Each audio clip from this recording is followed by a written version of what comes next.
තනගොල්ලට තේරෙනවද? දැන් තනගොල්ලට පණිද්දී එයා හිතුවද මේක නිතුකුම් පාතිනවා කියලා? එයා එතන සැපයක් කියලා පයින්නේ. නමුත් එතනදිත් එයා නැවත දුකකුයි අත් කරගන්න. දැන් එතකොට මෙයා මහා නිරයෙන් අර දොරටුවෙන් පැන්නාම බුදුරජාණන් වහන්සේ කියන එයා ගුට නිරය කියන නිරයට වැටෙනවා.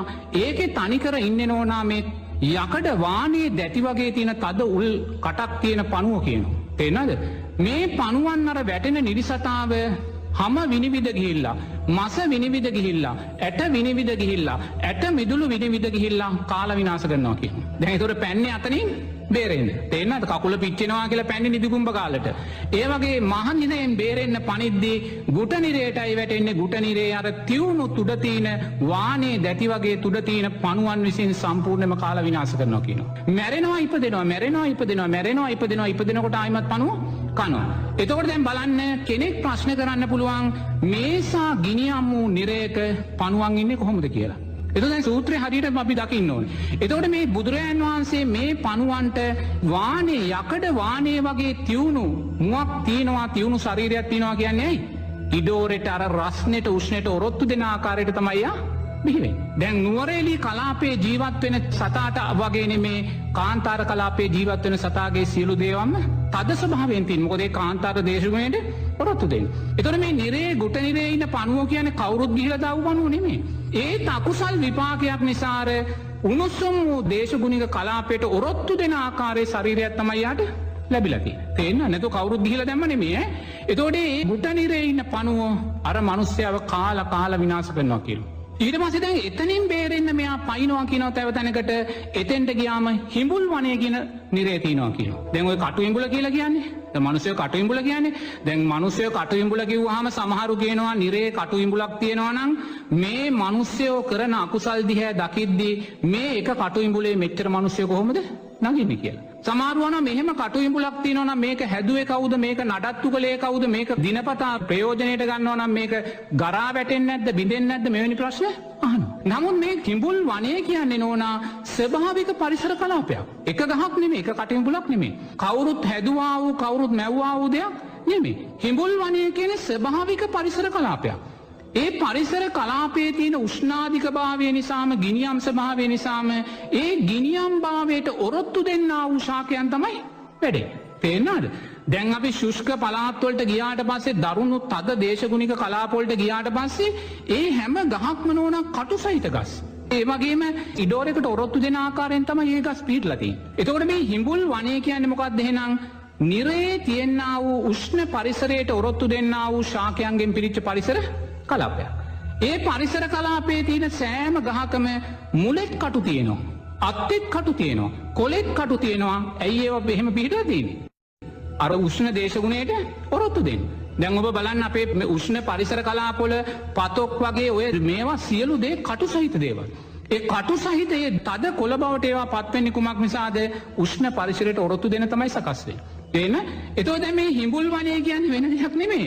දැන් මෙයා මෙතනින් ගුට නිරයෙන් බේරෙන්න ගිහිල්ලා හිඹුල් වනයේට පැන්නට පස්සේ දැන් මොකද්ද වෙන්නේ? කොතෙන්ද එයා පයින්නේ? ඒ මුළු පරිසර කලාපයම නෝනා මුලෙත් කඳෙත් අත්තෙත් හැමතැනම කටු තියුණු කටු වලින් පිරිච්ච හිඹුල් ගස් තමයි තියෙන්නේ. දැන් එතකොට මේ හිඹුල් ගස් තියෙද්දී යාට බේරෙන්න පුළුවන්ද? නමුත් කෙනෙක් කියන්න පුළුවන් හරි ස්වාමීන් වහන්සේ ගස් තියෙන බව ඇත්ත. නමුත් එයාට පුළුවන් පරිස්සමෙන් ගස් බේරලා යන්න කියලා. මොකද බුදුරජාණන් වහන්සේ කියනවා මේ හිඹුල් වනයේට වැටෙන නිරිසතා සෑම නිමේෂයකදීම අර තියුණු කටුවල ඇනීම නිසා සම විනිවිද ගිහිල්ලා මස් විනිවිද ගිහිල්ලා ඇට විනිවිද ගිහිල්ලා මේ සියලුම ශාරීරික කෑලි කැපිලා තුවාල වෙලා මිය යනවා කියලා. එතකොට දැන් මොකද්ද වෙන්නේ? හිඹුල් වනයේට වැටුණාට පස්සේ සෑම ගසකම තියෙන්නේ කටු. මුලෙත් කටු, කඳෙත් කටු, කොලෙත් කටු. තේරෙනවද? නමුත් මේකෙන් මිනිස්සුන්ට බේරිලා යන්න බෑ. ඇයි බැරි? මහ පොළොව ගිනි ගන්නවා. තේරෙනවද? මහ පොළොව ගිනියම් වෙලා. දැන් ඔබ හිතන්න ඔබ මහා කැලයකට ගිහිල්ලා ඔබ ඇතුල් කරනවා. මේ කැලේ හැම ගහකම මුලෙත් කටු තියෙනවා, කඳෙත් කටු තියෙනවා, කොලෙත් කටු තියෙනවා, අතුත් කටු තියෙනවා. මුළු මහ පොළොවක් ගිනි ගන්නවා. ඔබට පුළුවන් ද බේරෙන්න? දුවල බේරෙන්න පුළුවන්ද? නැවතිලා බේරෙන්න පුළුවන්ද? ගහකට නැගලා බේරෙන්න පුළුවන්ද? මේ පරිසර කලාපයක්. නැතු මේ කටු හිඹුලක් ගිහිල්ලා කවුරු හරි හයි කරලා මේ නිරසත්තුන්ට දඬුවම් දෙනවා නෙමෙයි. මේ උෂ්ණාධික කලාපවල රටින්දි ගහ වැවෙනවා වගේ, පතොක් ගහ වැවෙනවා වගේ, ඒ ඊට අදාළ ශාකයන් වැවෙනවා වගේ ඒ උෂ්ණාධික කලාපයේ තියෙන ගහ තමයි හිඹුල් වනය කියන්නේ. ඒ හිඹුල් වනයේට අර නිරිසතා පනිද්දී එයාට කොහෙන් දිව්වත් මේ අතපය ඔක්කොම ඉරිලා යනවා. නවතින්න බෑ නැවතුනොත් පිච්චෙනවා. තේරෙනවද? ඉතින් අනිවාර්යයෙන් මෙයාගේ අකුසල විපාකෙ විඳිනවා. එතකොට හිඹුල් වනයෙන් බේරෙන්න මේ සතා කොහොම හරි මේ අතපය ඉරාගෙන දුක් විඳී මෙරි ඉපදී මෙයා හිඹුල් වනයේනුත් පයින්නවා කියනවා. හිඹුල් වනයේ පැන්නට පස්සේ අසිපත්‍ර වනයේට වැටෙනවා කියනවා. එතකොට අසිපත්‍ර වනය කියන්නේ නෝනා බුදුරජාණන් වහන්සේ දේශනා කරනවා දැන් අතන කටුනේ තිබ්බේ.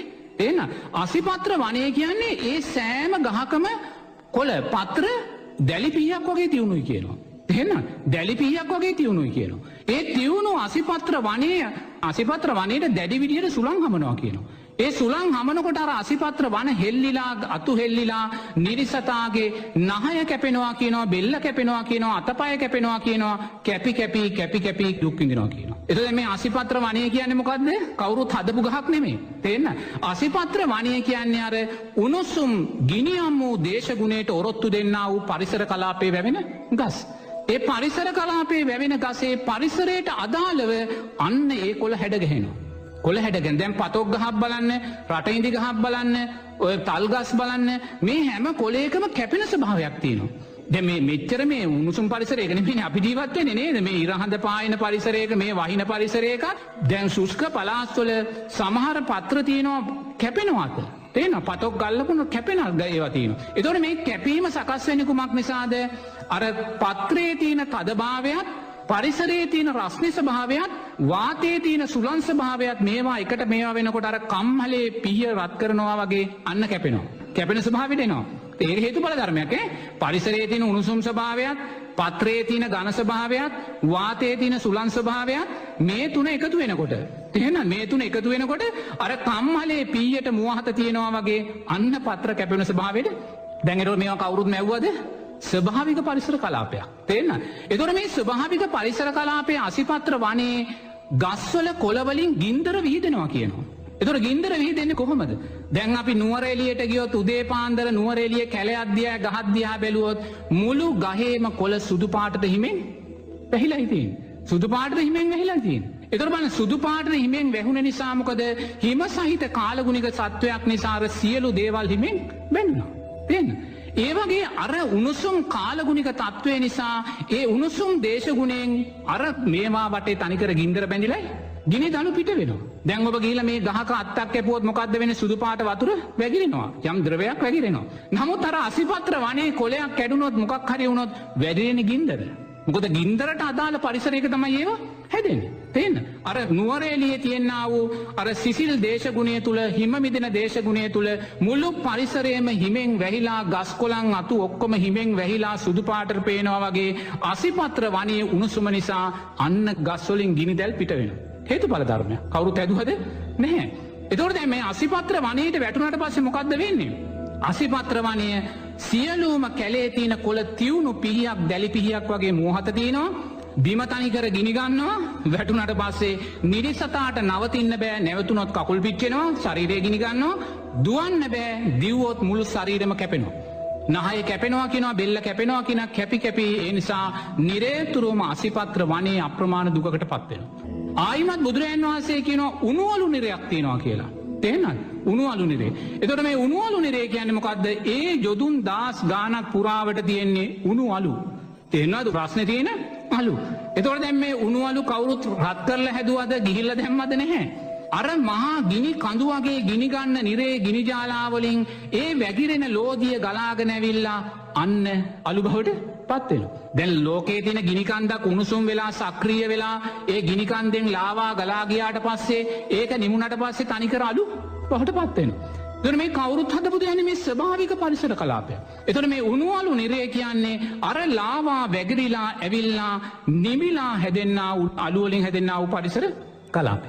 ඊළඟට ආයිමත් අවසානයේ බුදුරජාණන් වහන්සේ කියනවා මේ ශෝරා නදිය, නදියක් ඒ ගංගාවක් ඒ නදියට වැටෙනවා කියනවා ගිහිල්ලා. දැන් මහා නිරයෙන් පැන්නාම ගුට නිරයට වැටෙනවා, ගුට නිරයෙන් පැන්නාම ගිහිල්ලා උණුවලු නිරයට වැටෙනවා, උළුවරු නිරයට පැන්නාට පස්සේ හිඹුල් වනයේට වැටෙනවා, හිඹුල් වනයෙන් පස්සේ අසිපත්‍ර වනයේට, අසිපත්‍ර වනයෙන් ශෝධක නදිය කියලා නදියක් තියෙනවා, ඒකට වැටෙනවා කියනවා. ඒකට වැටුණාට පස්සේ යම පල්ලන් වතුර පෝනවා කියනවා, වතුර නෙමේ තියෙන යෝධියයි.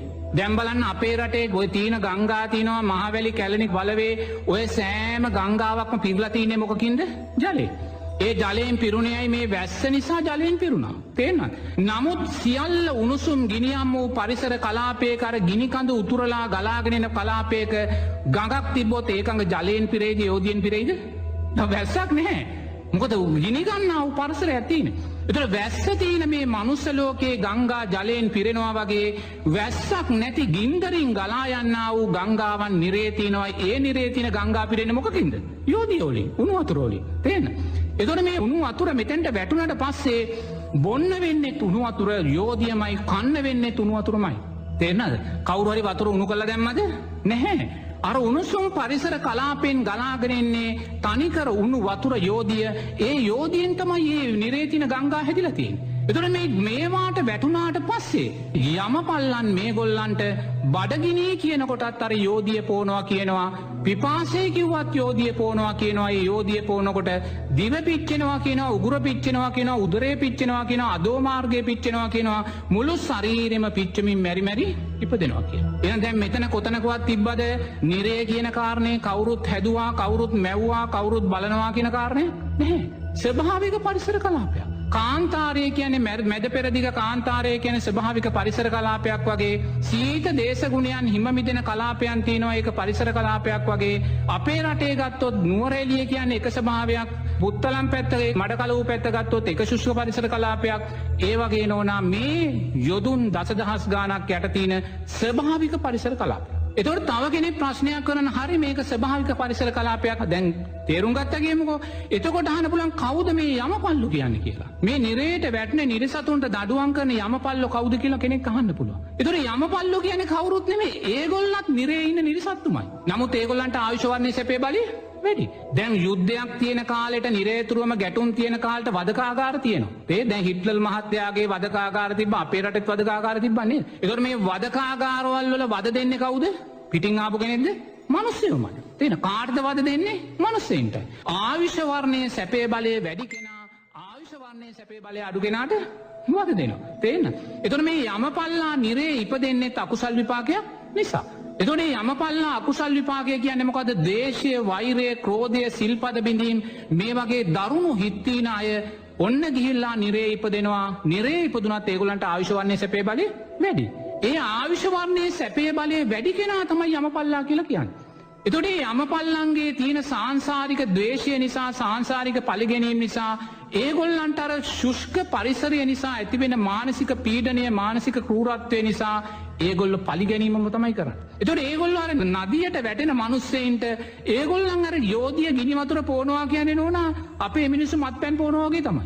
ඒගොල්ලන්ට ඒක ගානක් නැහැ. දැන් ওই මිනිස්සු අත්පය කපලා මුහුණු කපලා විකෘති කරලා මරලා ගහලා ඔය කොච්චර දෙයක් කරන්නේ මොකෝ අකමැත්තෙන්ද කරන්නේ? කැමැත්තෙන් කරන්නේ. දැන් වදගා ගාරවල් වල අප්‍රමාණ මිනිස්සුන්ට අතීතේ වද දුන්නේ අකමැත්තෙන්ද? සාරි සතුටින් කරන්නේ. කරන දේ දිනපොතේ ලියනවා. මං අද මෙයාගේ ඇත කැපුවා, මෙයාගේ නහය කැපුවා මෙහෙම කියලා එයා දිනපොතේ ලියනවා. ලියමින් තමයි වද දෙන්නේ. ඒ වගේ යමපල්ලා කියන්නේ මේ නිරේ සතුටෙන් අනුන්ට වඩ දෙන්නා වූ ආයුෂ වර්ණයේ සැපේ බලය වැඩියයි. එතකොට දැන් මේ නිරේ කියන්නේ දැන් කවුරුත් මවපු දෙයක් බුදුරජාණන් වහන්සේ දඬුවම් දෙන්න ඇති කරපු දෙයක්ද? නැහැ. නිරේ කියන්නේ නෝනා මහ පොළොව යට තියෙනා වූ යොදුන් දසදහස් ගාණක් විශාල වූ ස්වභාවික පරිසර කලාපයක්.